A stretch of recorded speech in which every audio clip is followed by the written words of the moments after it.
Myslím, že by ho mal mať už asi každý doma. Najmä ten človek, ktorý žije v takých rizikových oblastiach, povodňových. A čo, hrozia nám nejaké? Neviem, nepočúvam. Nehrozia zatiaľ, našťastie. Ale dnes nie, ale inokedy možno áno. Docent inžinier Bohuslav Žuži z firmy Aquahold. Dobré ráno. Dobré ráno. A toto sú tie vrecia, ktoré sme ráno my polievali krhlou, teda vodou, aby sa takto napúčali, môžem to tak povedať. Takže je jasné, že sú to protipovodňové vrecia, ktoré obsahujú zrejme takú nejakú špeciálnu látku, ktorá pohlcuje tú vodu, alebo nasávajú do seba a potom sa z nej stane vlastne takéto, ako keby vreco naplnené pieskom, ale trochu lepšie.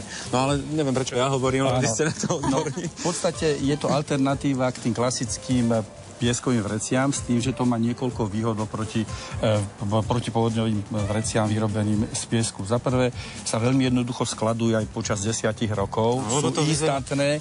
Takto to vlastne vyzerá. Samotné vreco váži 300 gramov, už kompletne aj s náplňou. Perfektne. Veľmi jednoduchá manipulácia a skladovateľnosť, lebo to je veľmi dôležité pri povodniach.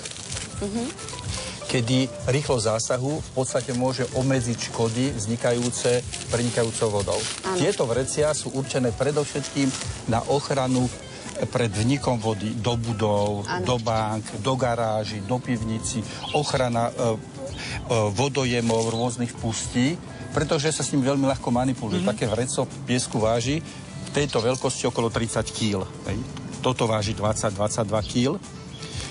Tá manipulácia je ľahšia a samozrejme voda pri povodni vždy je k dispozícii, takže to vreco veľmi ľahko sa pripraví na zásah.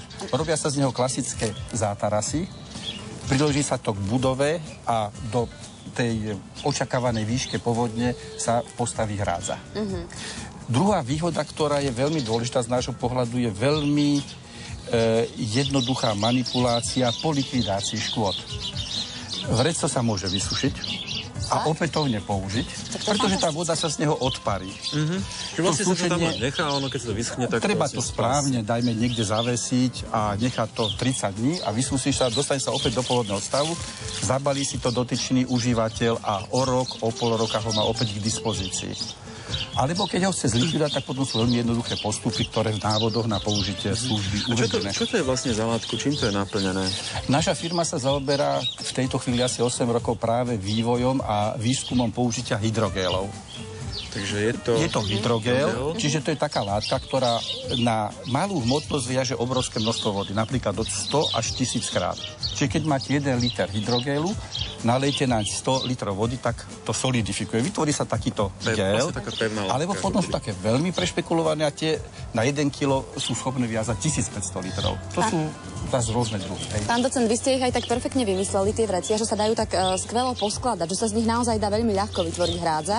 No je to na schvál urobené, aby to bolo pevné, aby sa to nešmýkalo, aby to bolo ľahko aplikovateľné a ľahko manipulovateľné, lebo má to úchyty. Na rozdiel od pieskových vriec, ktoré sú bez tých úchytov, aby to ťažké.